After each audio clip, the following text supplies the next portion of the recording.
Dear audience, Coffees is currently at Trúc Lâm Phương Nam Zen Monastery, located in Mỹ Khánh Commune, Phong Điền District, Cần Thơ City, a spiritual destination that attracts many visitors for sightseeing and worship. In this episode of Journey to Cần Thơ, let's join Coffee Miss Venerable Thích Bình Tâm, the abbot of Trúc Lâm Phương Nam Zen Monastery, to learn more about this place.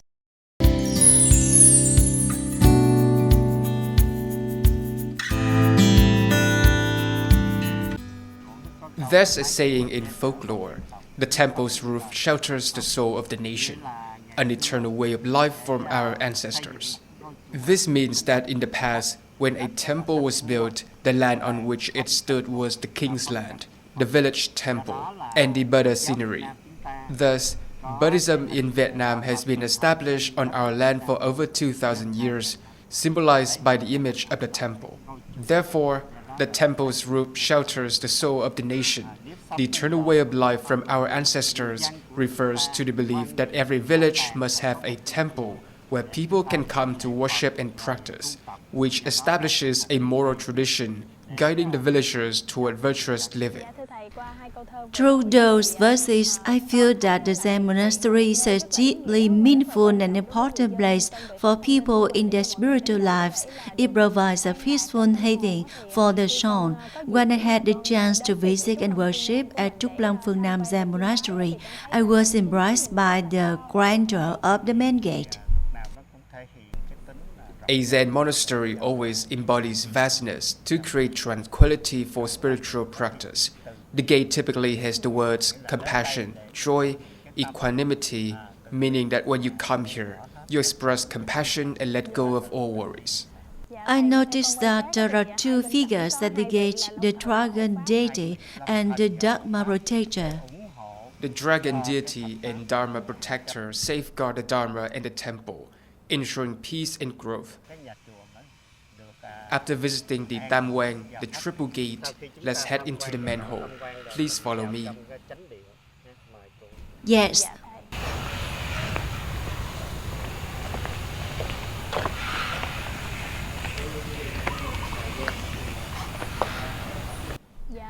After passing through the Tam Wang, I noticed statues of the 18 arhats. What do these symbolize?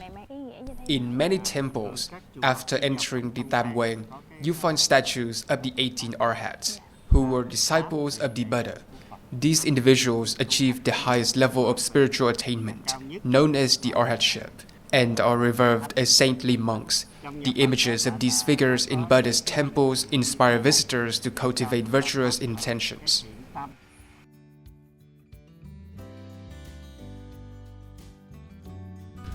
Trúc Lâm Phương Nam Zen Monastery covers nearly 4 hectares.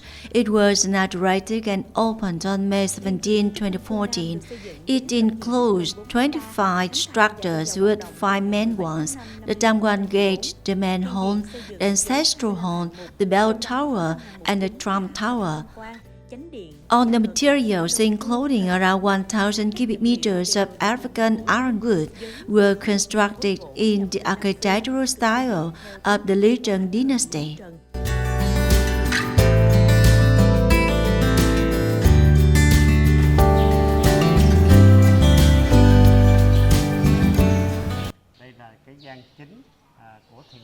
This is the main area of the Zen monastery. In the main hall, we have the Great Hero Hall, where a bronze statue of the Buddha Shakyamuni weighing 3.5 tons is enshrined. This is the largest Buddha statue in the main hall. Shakyamuni Buddha is the founder of Buddhism, so all Buddhist disciples pay homage to him. The 3 jewels, which are worshipped here, are the Buddha, the Dharma, Buddha's teachings, and the Sangha, the monastic community. Collectively, this is known as the triple gem, the Tam Bảo. In the temple, there is a saying, in front the Buddha, behind the patriarchs. This means that the Buddha is worshipped at the front and the patriarchs at the back. The patriarchs were also disciples of the Buddha. In the ancestral hall, we worship Bodhidharma, the founder of Zen Buddhism, who traveled from India to China to establish the Zen lineage. In Vietnam, the three patriarchs of Trúc Lâm Zen are King Trần Nhân Tông and Master Pháp Loa and Huyền Quang.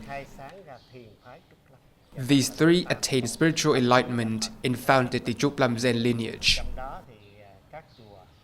Many temples also have ceremonial instruments, such as the bell and drum towers, which are used during Buddhist festivals.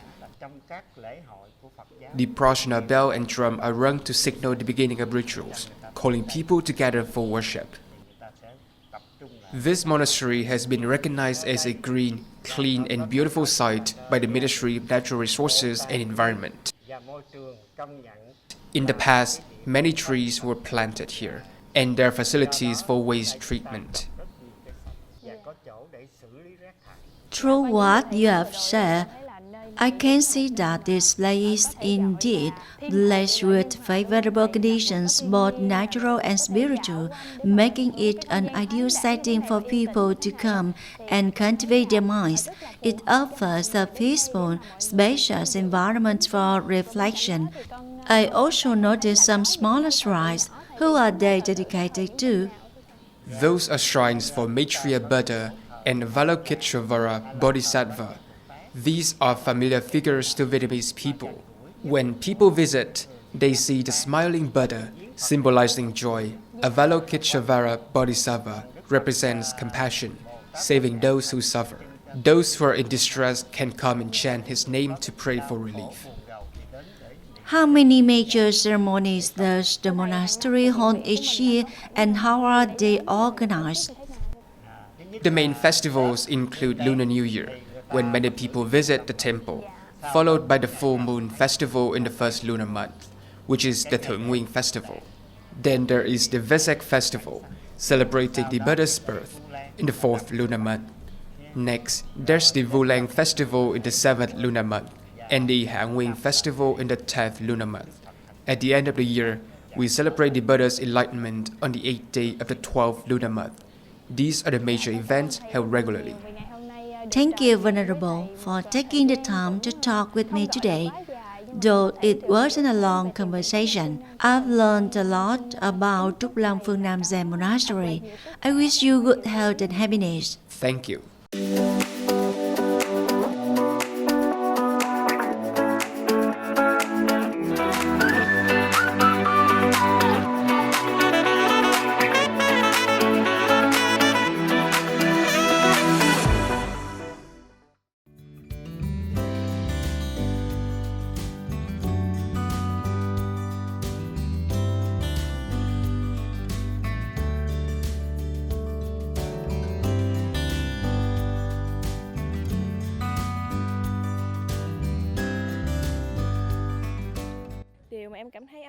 What impressed me the most about Trúc Lâm Phương Nam Zen Monastery were the large Buddha statues in a space that gave me a sense of peace and serenity. I often go to the temple on full moon days and during holidays, praying for peace, good fortune and health for myself and my family. Besides going to the temple, I also practice vegetarianism, release animals and help the elderly, which helps me cultivate a virtuous mind and feel more relaxed and at ease in life. With its meaningful values, Trúc Lâm Phương Nam Zen Monastery today is not only a spiritual destination for worship and contemplation, but also plays an important role in contributing to the development of society and tourism in Cần Thơ City, promoting the city's future potential.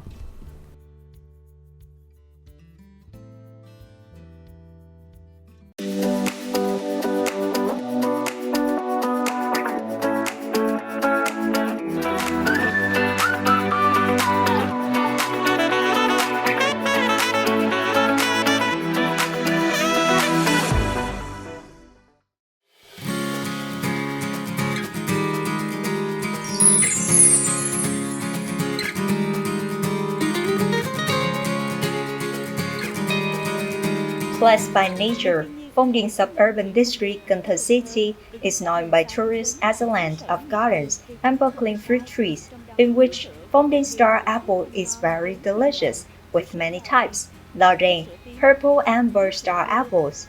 This day, the star apple begins to ripen. When coming to Phong Điền, visitors have the opportunity to admire the lush star apple gardens and can handpick and enjoy the delicious ripe fruits in the gardens.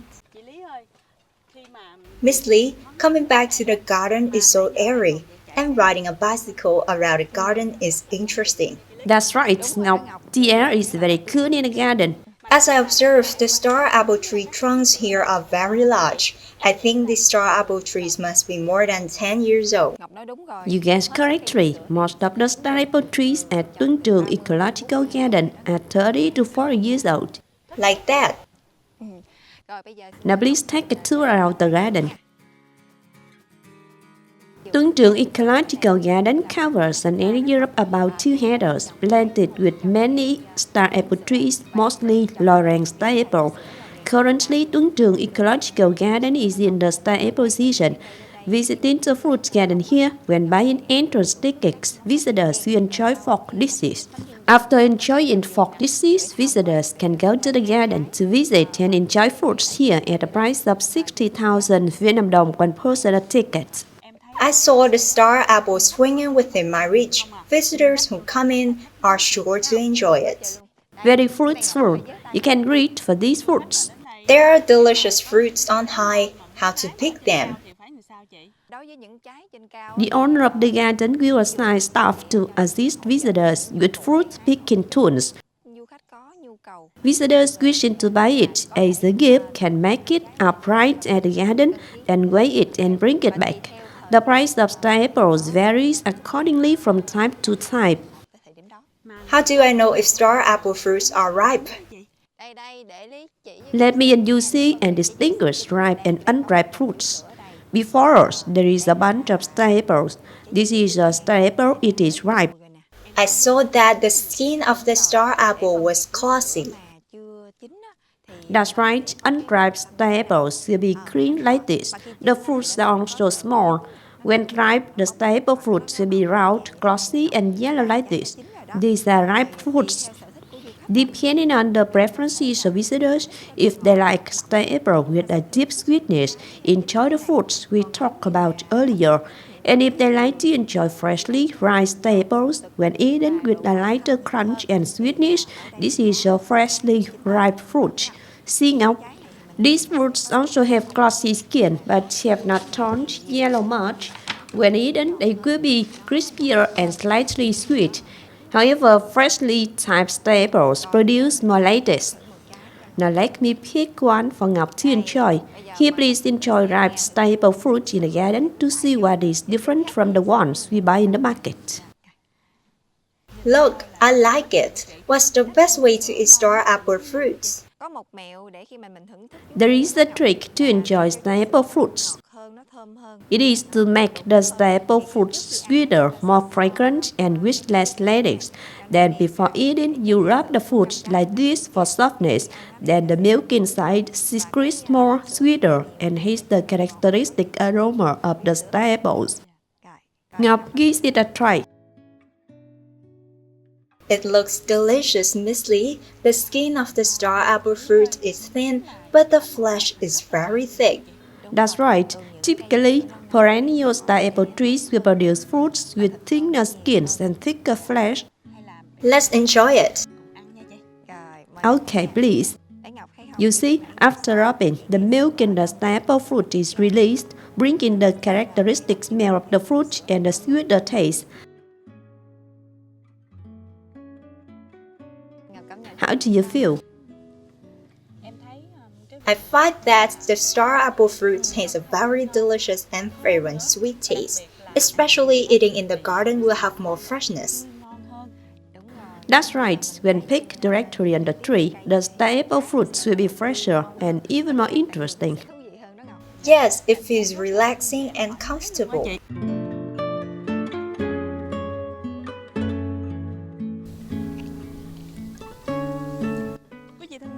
Ladies and gentlemen, on the days near Tet, when returning to Phong Điền District, Cần Thơ City, visitors also have the opportunity to enjoy other fruits such as green skin pomelo, guava, among other things, contributing to enriching fresh fruit items for visitors near and far when coming to the land of Tây Đô.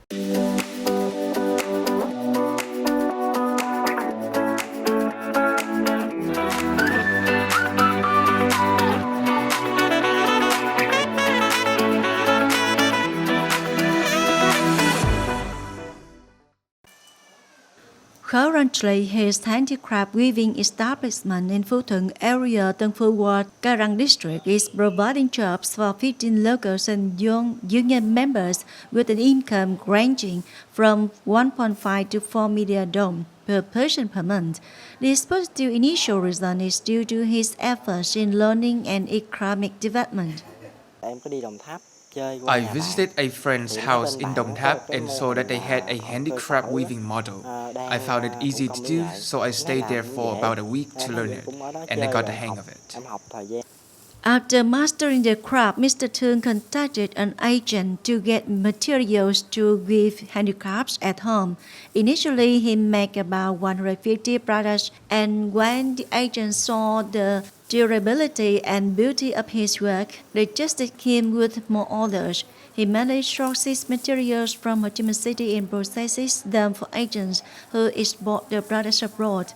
Seeing the economic effectiveness of the model in mid-2021, Mr. Chương decided to open a handicraft weaving establishment to help local union members, youth, and residents increase their income and develop their household economy. Each month, his establishment supplies about 1,000 to 1,500 products, such as balls, baskets, trays, and chairs made from plastic cords, earning between 5,000 to 45,000 dong per product. I work with the local youth union, and I noticed that older people here often have nothing to do, mainly staying at home as housewives. So I thought bringing this craft home would help them earn extra income in their spare time, maybe enough to pay for electricity, water, or Wi-Fi. I got to know Thương and he introduced me to the craft. I tried in my spare time and earned some income, so I have been doing it ever since. On average, I earn about 1 to 2 million Vietnamese dong per month. Last month, I earned nearly 3 million Vietnamese dong, which helped me pay for electricity, water, and daily necessities. In addition to handicraft weaving, Mr. Thương is also known for growing flowers and crafting ceilings. His establishment now supplies various ornamental plants and fruit trees to stores in the city and neighboring premises. Currently, his income reached 15 to 20 million dong per month from these economic models. Our World Youth Union advises the local government to cooperate with the district social policy bank to provide Mr. Thương with capital, helping him expand his establishment and attract more participants. According to Mr. Thương, in the future, he plans to connect with union members and youth in Trúc Lâm District in Cần Thơ District to form a handicraft weaving cooperative aiming to support and improve the economy of each family.